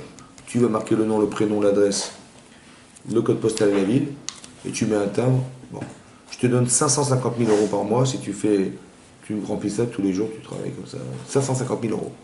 Si tu fais des fautes d'orthographe, je t'enlève 20 000 €. Si tu colles mal le timbre, je t'enlève 20 000 €. Bon, le type, c'est pas bien écrit. Il va bien écrire ou pas? Il va bien apprendre l'orthographe, il va bien travailler. Il va s'acquitter. Tu vois? Mais non. Il va devenir chauffeur, le gars. Il va devenir chauffeur, il va écrire une écriture de fou. Parce qu'il va gagner 550 000 €. Quand je te dis, ben, il faut venir à la tefile, hein, il faut mettre tes tefilines, tu as plus à gagner ou pas? Ben oui, parce que tu peux même pas quantifier le mérite que tu vas avoir. Est-ce qu'on y croit ou pas? Quand tu vois le fric, tu y crois. Mais quand tu dis, oui, dans le monde futur, tu y crois ou pas? Mais non. Pourquoi tu le crois? Mais pas du tout. Pourquoi tu crois pas? Parce que ton corps, il comprend pas. Quand je te dis, tu vas gagner de l'argent, tu sais ce que tu vas faire avec. Ton corps, c'est un langage corporel qui comprend. Mais quand tu dis, mais tu vas gagner le monde futur, mais de quoi tu parles? Et pour l'instant, il y a quoi? Il n'y a rien. C'est marrant que je réagis et physiquement. Alors que je sais pertinemment que la mitzvah, elle me rapportera plus que les 550 000 € que je vais gagner sans faire de faute d'orthographe. Je le sais ou pas? Bien sûr, je le sais. Seulement, il faut que tu fasses tes choix sur ta conception, mon chéri. Parce que c'est dommage que le corps, il est plus en plus que ta tête, c'est dommage. La émouna, c'est d'arriver à concilier les deux. Eh ouais. On doit demander, quand on demande quelque chose à Dieu, j'ai entendu qu'il fallait le demander toujours gratuitement, pour ne pas recevoir son salaire ici. Donc ça veut dire que concrètement il y a une possibilité de recevoir son salaire ici. Oui. C'est mon cher Rabbeinu qui avait... Pas le salaire ici. Le salaire d'une mitzvah. Pas le salaire. Le salaire de la mitzvah, mais pas le salaire du Olam Haba. Non, pas du Olam Haba, je parle de la mitzvah. Ouais, tu dis quoi? Tu dis comme ça, tu dis ouais, je choisis bien, fais-moi du crédit. Mais ça n'a rien à voir, mais bien sûr, ça n'a rien à voir avec le salaire de Olam Haba. Hachem il dit tzadikim, il dit maintenant j'ai fait des mitzvot, des machins, je mérite quand même que tu me rentres en Israël. Avant Moshe Rabbeinu, il a fait sortir l'Israël d'Égypte. Il a sauvé de toutes les morts du désert. Ils ont failli les échafauder massacrer. Il les a donné la Il n'est pas balle. rentré en lettre. Attends, tout ça, grâce à lui, au minimum, ils sont rentrés. Non, tu vois pas. Pourquoi pourquoi? Parce qu'il a dit, je mérite au moins quelque chose, non? Les tzadikim, ils demandent pas. Ils demandent gratuitement, ça veut dire qu'ils demandent sans avoir besoin de dire que je suis quelque chose. C'est ça qui marque là-bas. Ça veut dire qu'on C'est peut- pas un échange. Ça veut dire qu'on peut demander, vraiment, Si t'es un tzaddik, tu peux dire à Hachem, je veux Bechina. Mais attends, je t'explique un Non peu. mais hors Bechina, c'est-à-dire on peut demander quelque chose sans que ça atteigne le monde futur. On peut demander de bien toucher sûr. par exemple le loto parce Non. que je me comporte bien, Alors, mais sans toucher le Rigole monde pas, futur. voilà. Quand tu demandes à Hachem quelque chose, il faut demander intelligemment, en sachant à qui tu parles. Quand tu dis je veux gagner au loto, c'est pour quoi faire? Moi j'ai jamais demandé, je joue pas. Donc, Écoute, voilà, si tu veux dire, tu m'as donné l'exemple du loto. Tu me dis je veux gagner au loto, j'ai Hachem, je lui demande écoute, je veux gagner au loto. Pourquoi faire? Sois intelligent dans ce que tu demandes. Par exemple, une fois j'ai dit, si tu vas rencontrer un très grand professeur de mathématiques mondialement reconnu dans le monde, c'est un grand, il parle que, lui, il dit que les maths, il pense que les maths, que les maths. Ça va? De quoi tu vas lui parler, Yoni, à ce monsieur-là? Est-ce que tu veux parler de sa voiture? De où il va en vacances? Comment il a repeint sa maison? Qu'est-ce qu'il mange l'après-midi, le matin? Tu lui parles de quoi? de maths. De maths. Mais Hachem, tu vas lui dire quoi, Hachem? Tu vas lui dire, tiens, j'ai envie de gagner l'auto. Il voit pas exprès au fond. Tu parles de fric. J'ai pas compris. Est-ce que tu te rends compte à qui tu parles? Il y avait un pauvre au coin de la rue, j'ai besoin d'un peu d'argent. Oui, il faut être cohérent. De la même manière que le prof de maths, tu vas être cohérent avec toi-même. Tu vas parler de. Tiens, où il a passé les vacances? Je m'en fous des vacances. T'as changé de voiture? Quelle couleur? Rien à foutre. T'as compris ce que je veux dire? Il faut être cohérent, logique. Ça veut dire que tu t'adresses à Hachem, il faut qu'elle soit cohérent. D'où on sait ça? Parce que le Rav Dessler, il amène un passage dans Michelet, c'est marqué quand la Messire Rosno bidivrait Torah. Il est marqué là-bas, bizarrement, il est marqué de celui qui Messire Rosno, il écarte ses oreilles des divrei Torah. Il y a des gens qui disent ah, le rabbin il va parler, on sort. Il enlève ses oreilles de la Torah, ses oreilles de l'écoute de la Torah. Gam tfilato Torah. Même sa prière, c'est une abomination pour Hachem. Alors là-bas, il demande, il dit, mais quel rapport entre la Torah et la tefila? Le type, il ne peut pas écouter le rabbin qui parle à la synagogue, il fait son petit discours. Il est allergique à la Torah. Quel rapport avec la prière? Si ta prière, elle a un rapport à la Torah, alors Hachem va écouter. Mais si ce que tu demandes n'a rien à voir avec la Torah, tu dis voilà, j'ai une mitzvah d'entretenir ma famille. Bon, c'est une mitzvah. J'ai une mitzvah d'amener mes enfants à l'étude de la Torah. C'est une mitzvah. J'ai une mitzvah d'apprendre un métier à mon fils. C'est une mitzvah. J'ai une mitzvah de. Voilà, c'est des mitzvot. Tu dis, ben, Hachem, je t'en prie, voilà, j'ai besoin d'argent parce que j'ai besoin de. Dans mon équilibre personnel, j'ai besoin d'avoir de l'argent. Je sais pas combien t'as besoin. Ouais. Mais dis pas, tiens, je vais faire un kiff, je vais m'acheter une maison à Elat. Pour rien, juste une fois par an, je vais là-bas. Pourquoi faire le stam, tu vois? Tiens, je vais essayer de m'acheter le quartier de Nice là-bas. Il faut que. Mais j'arriverai jamais, il faut que je gagne l'auto. Comment je vais payer? Mais pourquoi faire stam, le quartier de Nice? Je veux tous les bâtiments de. Aucun sens, t'as compris? Il faut pas être débile. T'as compris? Il faut vivre à la mesure de ce que nous sommes. Donc, quand tu demandes à Hachem c'est comme il faut que ce soit de la Torah. Tu vois? Mais Hachem, il est cool au Torah, donc il faut que ce soit cohérent. Quand je dis Torah, c'est pas de la religion, je t'explique. C'est de la cohérence. Il faut que ce soit. Tu as un discours cohérent. Demande-lui une chose cohérente. Tu vois? Les gens me disent oh ouais, je vais demander chez mon auto, comme ça je vais donner à Yeshiva 10 000 euros. Je dis pour 10 000 euros, j'ai compris, mais tu vas gagner 150 millions d'euros. Oh, bah, je vais gagner 1 million d'euros. Ouais, 1 million. Je dis mais attends, tu donnes pour la Torah ou pour les 139 millions qui te restent? Il faut être cohérent, t'as compris? Tout ça c'est du cinéma, il faut être logique, il faut être cohérent, il faut arrêter de faire du cinéma. Donc c'est pour ça que je dis que la teshuva ça permet ça. Et aussi, quand tu parles à Hachem, il faut demander à vivre pour des choses cohérentes. Tu dis à Hachem, je veux faire teshuva parce que j'en ai marre de chaque fois d'avoir des travers. Tu vois, c'est avérantes, elle me trouble, elle m'empêche de vivre, elle me bloque, tu vois, j'ai du mal à me retrouver dans la Torah, j'en ai marre. Alors je vais demander à Hachem, pardonne-moi parce que j'en veux plus. La teshuva, c'est de retrouver l'espoir de pouvoir se retrouver avec Hachem un jour. Mais non, la seule occasion qu'on a de le faire, c'est sur Terre. Après, c'est terminé. Tu comprends? Il ne faut pas attendre la fin de sa vie pour dire, voilà, qu'est-ce que j'aurais dû faire. Il ne faut pas regretter d'avoir vécu un jour et d'avoir raté sa vie. C'est grave. Donc l'occasion est présente de dire maintenant, et Hachem, il attend que ça. C'est comme ton fils. Il a fait des bêtises. Il dit, papa, excuse-moi, maintenant je vais me mettre dans le droit chemin et tout. Tu crois que tu vas refuser ça? Tu vas dire, mais bien sûr, mon chien, c'était ok, je vais m'investir pour toi, tout ce que tu voudras, on le fera. Mais Hachem, il attend que ça, vous comprenez? Ton père, il t'aime, mais Hachem, il t'aime au quintuple de ce que tu crois. La Havat Hachem, elle n'a pas de limite. L'amour d'Hachem, elle n'a pas de limite. Donc sache que Hachem, il attend que ça, que tu fasses tes chouvas. Tu vois? Et même, il stimule ça, Hachem. Tu vois, que même on voit que des grands rois d'Israël qui ont fait des grands avérots dans l'histoire, comme les Romains Bénévat, Hachem, il a organisé qu'il y ait une petite étincelle. Il crée des situations pour les faire teshuva, pour qu'ils se remettent en question. Le Baal Tshuva, quelqu'un qui fait teshuva, il a un encouragement d'Hachem qui est extraordinaire. Parce que le Baal Tshuva, il arrive à monter, c'est ce qui est marqué là-bas, il ramène le Rav, le Rav Chaim, il dit que quand on dit qu'il faut faire teshuva jusqu'au Kisei Hakavod, c'est que tu ne te rends pas compte qu'Hachem, il te donne un cadeau que tu atteins le Kisei Hakavod. C'est-à-dire le trône céleste où tu as un type, il a plus de tsara. Il y a un type, il a fait teshuva il y a certain temps, il a une pêche de malade mental, il se lève, il n'a plus d'avéron, plus rien. Tu vois. Mais un jour, ça va s'émousser. Pourquoi ça s'émousse? Pourquoi il ne trouve pas la même force qu'avant? Je me rappelle quand on a fait teshuva, tu allais Shiva, c'est comme des ballons d'études, aujourd'hui, maintenant, au soir. Mais aujourd'hui, moi, ça va. Et tu me dis, ouais, en vérité, je suis un raja, tu vois. Je me rappelle comment j'étais, comment j'étais, c'était aucun rapport avec ce que je suis aujourd'hui. En vérité, je t'explique un truc. Hachem, il donne une force très forte au départ. Mais ça, c'est un cadeau d'Hachem. C'est comme tu dis, un jour, Hachem nous a sorti d'Égypte. Qu'est-ce que tu as fait, toi? Rien, t'as regardé, il t'a fait l'édipé d'Égypte, il t'a ouvert la mer Rouge, il t'a fait rentrer en Israël, oui, il t'a fait tout ça, c'est un cadeau. La Teshuvah, la force qu'Hachem il te donne dans la Teshuvah, c'est un cadeau d'Hachem. Mais un jour, tu ne vas pas vivre avec. Pourquoi? Parce qu'il faut que toi, tu atteignes quelque chose. Maintenant, tu as donné un courant, tu as dit, ouais, je vais t'aider. C'est comme ton fils, tu lui apprends à faire du vélo, tu le tiens par la selle, mais tu ne vas pas tenir toute ta vie. Hein. Donc maintenant que je t'ai donné cette force-là, l'émettre, tu l'as senti, tu as vu l'émettre, c'est ça. Maintenant, les gens ils disent, ouais, mais c'est pas comme avant, Rav, j'ai moins de force qu'avant, j'ai moins d'enthousiasme. Mais c'est normal. Parce que ce que tu as au départ, c'était un cadeau d'Hachem. Mais il faut que tu te débrouilles maintenant. Alors, tout ce que tu vas réussir à faire dorénavant, c'est toi. Avant, c'est ce qu'Hachem t'a donné comme force. Mais maintenant, c'est toi qui vas te débrouiller. C'est toi qui vas atteindre mon futur. C'est toi qui vas dire non à toi, etc. Avec tes forces à toi. Mais ça, il faut les construire, ces forces. Il faut étudier la Torah, il faut s'entourer de rabbanim, il faut avoir peur de fauter, il faut demander des conseils, il faut t'entourer. Voilà, c'est comme ça qu'on construit. Tu vois?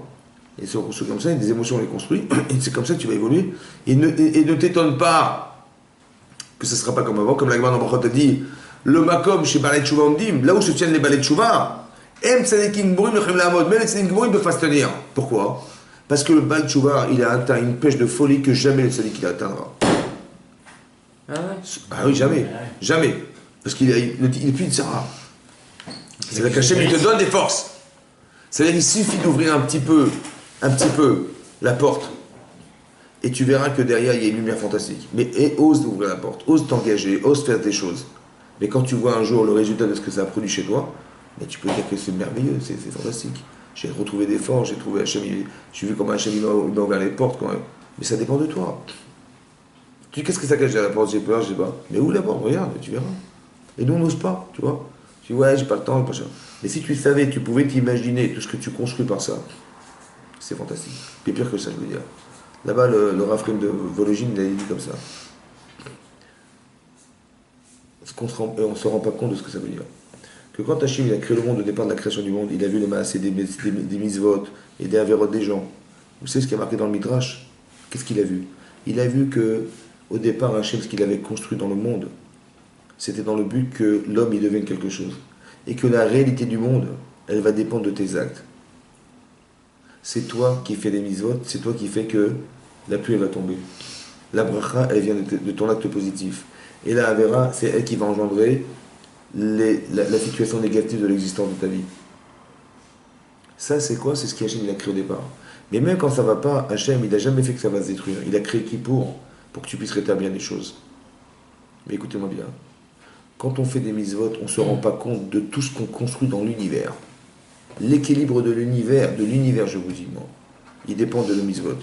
Et le déséquilibre de l'univers, il dépend de la vérité. Comme c'est marqué, je vous l'avais dit souvent, que l'Agman Abrachot a dit là-bas, dans Rosh Hashanah, elle dit là-bas, la Fubet, elle dit que quand à l'époque du déluge, les gens, ils ont volé, ils ont fait l'adultère, ils ont pratiqué l'idolâtrie, Shinu Maaseh, dit l'Agman, ils ont changé leur acte. Hachem Shina, il a changé Maaseh Bereshit, la création du monde. Ça veut dire quoi? Ça veut dire que l'articulation de la création du monde, elle dépend de toi. Et l'Agman dit, qu'est-ce qu'il a fait? Il a retiré 2 étoiles dans une constellation qui s'appelle Kimar, qui est la queue du bélier, et ça a déclenché 40 jours de déluge dans la terre. Tu vois bien que l'équilibre du monde, il dépend des astres. Tu dis la Terre, elle tourne, ok, la Lune, elle tourne aussi, l'attraction lunaire, elle crée les marées hautes et marées basses. S'il n'y avait pas de Lune, on serait envahi par la mer. Mais grâce à Dieu, on a de la chance que la Lune, elle tourne, et l'attraction de la Lune, c'est comme un ventilateur, ça attire, l'attraction de la Lune, elle attire les eaux vers elle. Et c'est pour ça que la mer, elle ne nous envahit pas. Barucha. Chazak. Elle a de la chance quand même. Bon. Tu as compris que tout est calculé. C'est un calcul minutieux. Mais ce calcul, il peut se faire que si ça a des raisons de se faire. Mais si tu es un mauvais élève, tu t'en fous du monde, tu t'en fous de bon Dieu, tu t'en fous de machin, comment tu veux que ça marche? Il voudrait bien que ça marche, mais il ne peut pas parce que tu le refuses. Mais c'est c'est toi qui articule. Si tu changes tes actes, tu te rends compte de ce que tu fais? Maintenant, dit le Rav Chaim Louis, il dit comme ça. Ce que je vous dis là, on pourra le voir qu'après notre mort. Tu vas voir ce que tes actes ont fait dans l'univers. Et tu verras ce que tes avérots ont fait dans l'univers. On ne te les montre pas maintenant, parce que si je te montrais toutes les catastrophes monstrueuses qui existent parce que tu es fait des avérotes, tu dirais j'en fais plus. Mais pas parce qu'il ne faut pas les faire, c'est parce que tu as vu ce que j'ai vu, impossible. On ne veut pas que tu vois. On veut que tu saches. Et que tu décides toi-même de ne pas en faire, pas parce que tu es sous l'influence de ce que tu as vu, mais parce que tu as décidé que c'était émettre. C'est ça la vérité. Froidement, tu as dit c'est ça, je ne ferai pas. Tu as compris? Et là, tu auras le mérite que le monde, il existe comme c'est marqué. Il m'a les Torah, si la Torah n'existait pas, j'aurais pas placé les lois du ciel de la terre. Ça, vous vous rendez même pas compte qu'un cours comme ça fait tenir le monde. Vous ouvrez une Gemara, vous ouvrez un Chumash, vous étudiez la Torah, vous êtes en train de faire que le monde a un sens. Si je n'avais pas donné la Torah d'Yachem, pour ça que la Gemara dans Psachim a dit là-bas, que jusqu'à 2000 ans d'histoire où il n'y avait pas de Torah, le monde, il a les 26 générations, depuis la création d'Adam jusqu'à ce qu'on ait reçu la Torah, le monde a survécu par le chesed d'Hachem. C'est pour ça que quand on dit Shabbat, avant de dire Baruch She'amar, on dit Machin qui l'olam chasdo, Shabbat qui l'olam chasdo. Oui? C'est quoi ça? Il y a 26 psukim, 26 générations. C'est ce qu'il dit Hachem. Parce que c'est par le chesed. Maintenant qu'on a reçu la Torah, c'est par la Torah que le monde existe.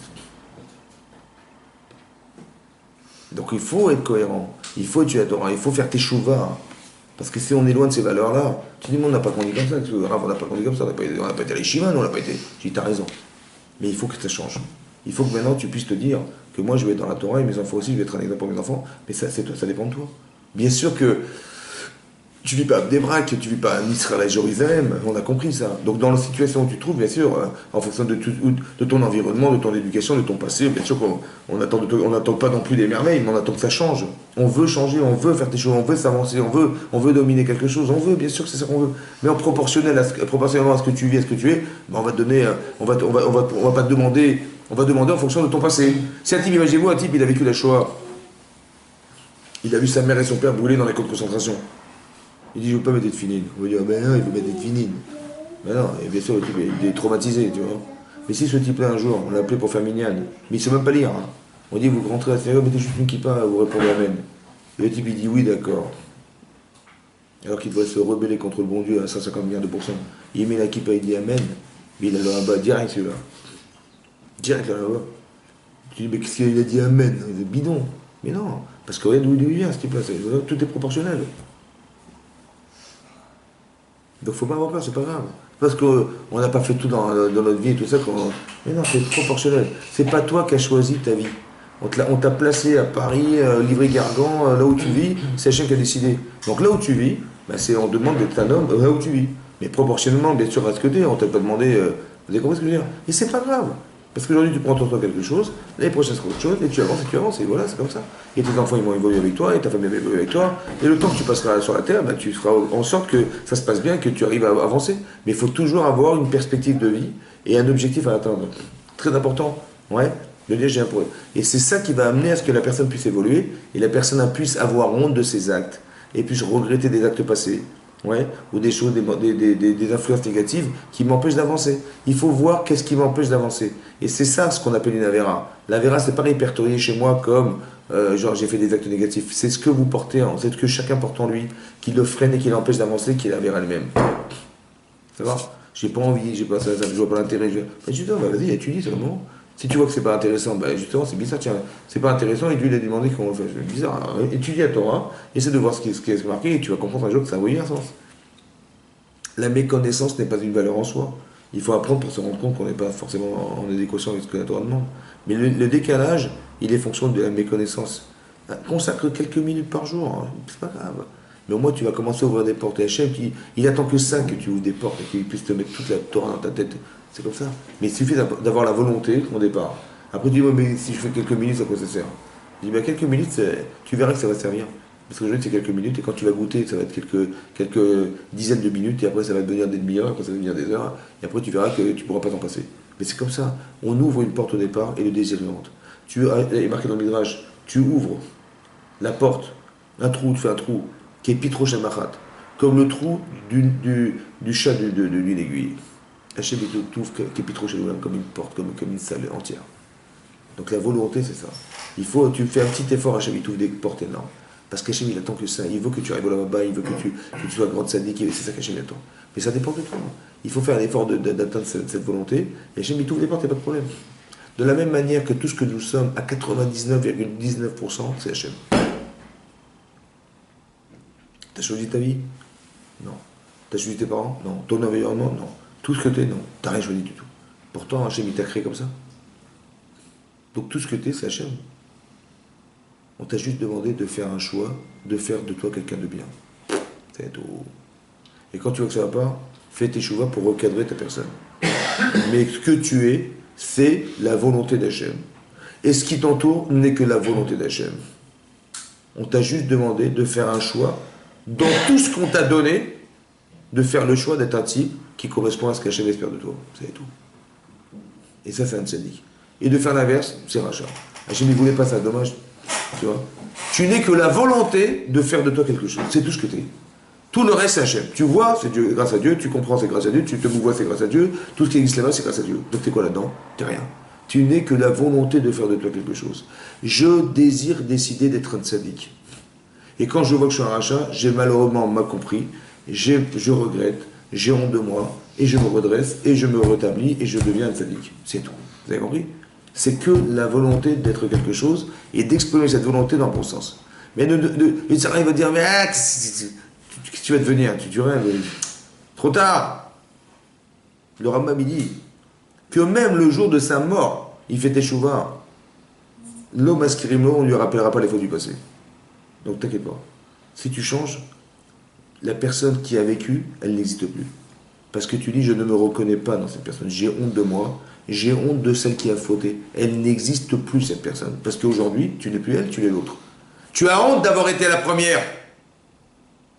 Quand je te dis, mais tu te rappelles les avérotes du passé, alors, c'était sympa ou pas? Tu dis, mais arrête, j'ai honte. Si tu as honte, c'est que tu n'es plus la personne. Et bien, c'est cette personne qui vit. Quand on regarde, c'est pas celle qui a existé, parce que tu as existé, tu as la même honte. La honte, pour la honte, c'est important. Parce que Hachem, il va effacer la personne qui a honte. Mais c'est pas lui qui l'efface, c'est toi aussi qui l'efface. Parce que tu ne te reconnais pas en elle. Donc tu sais que tu peux évoluer. Et Hachem, il a les pouvoirs et les moyens de t'aider, t'inquiète pas pour lui. Donc il n'y a rien qui peut bloquer. Donc la teshuva, ça permet ça. Mais alors le seul moment que Hachem, il est mochel, il pardonne et il est solaire, c'est Kippour. Pour ça qu'il faut bien se préparer à ce jour-là. Bien se préparer. Parce que c'est le seul jour, il faut bien conditionner cette journée-là pour bien comprendre que c'est le seul jour où Hachem, il me pardonne. Très important de comprendre ça. Après c'est fini, après on recommence l'année prochaine. Donc il faut bien se préparer à l'idée que, voilà, je vais demander pardon, je sais exactement ce que j'ai fait, je vais dire que j'ai fauté, j'ai pas honte de dire que j'ai fauté, je vais le dire, je vais m'avouer fauteur, et c'est mieux comme ça. Voilà, comme un type il dit, voilà, j'ai avoué, ben, je suis tranquille. Tu vas avouer à Hachem, et tu vas regretter ce que tu as fait, et tu vas avoir honte de tes actes, et tu vas recommencer, tu vas dire, je recommence plus, voilà, je m'engage. Ouais, et tu vas essayer de tenir jusqu'au bout ça. Et l'année prochaine, quand tu vas après Kippour, tu dis non mais je tiens, allez, on a Soukot, alors et là on tient, et on se rappelle des heures de Kippour, et on se rappelle de ce qu'on a dit, on a s'est engagé, on avance jusqu'à Pessah. Et après Pessah, il y a des fêtes de Pessah, et là je m'engage encore, et là je continue. Vous avez compris? Ouf Shomecha, ouf Komecha. Le matin tu te réveilles, tu prends sur toi le Malchut Shamaim, Shema Yisrael Hashem Elokeinu Hashem Echad. Parce que la journée elle est compliquée. Et avant de dormir, c'est aussi compliqué. Tu dis Hashem Echad. Tu prends sur toi, et tu avances, et tu avances, et Hashem Yited. Et tu verras que ta vie va changer. Et tu auras des brachot parce que Hachem il attend que ça, donc il va t'aider, bien évidemment. Il va te laisser du temps, il va trouver du temps. Mais c'est toi au départ que tu es fixé dans ta tête ce que tu veux faire. Et à partir du moment où tu l'as décidé, Que tu veux devenir un tzaddik, ben, il faut apprendre un peu la hara, il faut apprendre un peu la gemara, un peu de jour un peu tout ça. Mais tu as envie d'être devenir cet homme, tu as envie de changer, tu as envie d'avancer. Il ne faut pas attendre ta fin de ta vie pour dire ah, tiens, j'aurais dû faire ça, je regrette. Non, c'est trop tard, il faut que maintenant ça soit clair. Et qu'à Kippour, Hachem il va te pardonner, et hop, tu redémarres une vie nouvelle. C'est comme la Gemara dit, quand on arrive sous la choupa, toute la valeur du passé s'en va. Mais c'est normal, pourquoi? Parce que toi, ton mariage, c'est une nouvelle vie, qui n'a rien à voir avec le passé. Donc il y a un nouveau compte qui se crée, évidemment, c'est pas shoot. C'est pas qu'Hachem dit tiens, on va enlever les comptes à zéro. Non, c'est tu as enlevé les comptes à zéro. Parce que maintenant, ta vie a été une vie de couple, une vie que tu partages avec quelqu'un d'autre, ça n'a plus rien à voir avec ta vie de célibataire, aucun rapport. Ta vie, elle redémarre à zéro. La vie essentielle, elle se passe là. Avant, tout ce que tu avais avant, c'était pour entériner cette réalité de vie qui est de vivre en couple. Tu étais célibataire, tu as construit des choses, mais partage-les avec quelqu'un maintenant. Avec ta femme, tes enfants, évidemment, c'est ça. Et c'est là qu'elle démarre ta vraie vie en réalité. Vous avez compris ça? Donc c'est ça que le compte il redémarre à zéro. C'est pas qu'Hachem dit on coupe les courants et on redémarre. Non, c'est que ta vie elle redémarre à zéro, c'est-à-dire que tu considères que ta vie elle redémarre à zéro. Mais ça c'est vrai, toute ta vie c'est comme ça. N'aie pas peur de ce que tu as été. Ce qui compte c'est ce que tu vas devenir. Tu dis ouais mais le passé, le machin, on s'en fout du passé. Ce qui compte c'est ta volonté du présent. Qu'est-ce que tu veux faire de toi? Et ça Hachem il va t'effacer tout le reste. Ça dépend que de toi. Fais les efforts qu'il faut et tu verras que ça changera et tu verras que ta vie sera meilleure et tu verras que tu seras plus solidaire avec les événements, que tu seras plus entier avec toi-même, que tu seras plus équilibré, c'est comme ça, tu seras plus heureux dans ta vie, c'est évidemment comme ça. Vous comprenez? Et ça se passe qu'à Kippour, Chazako.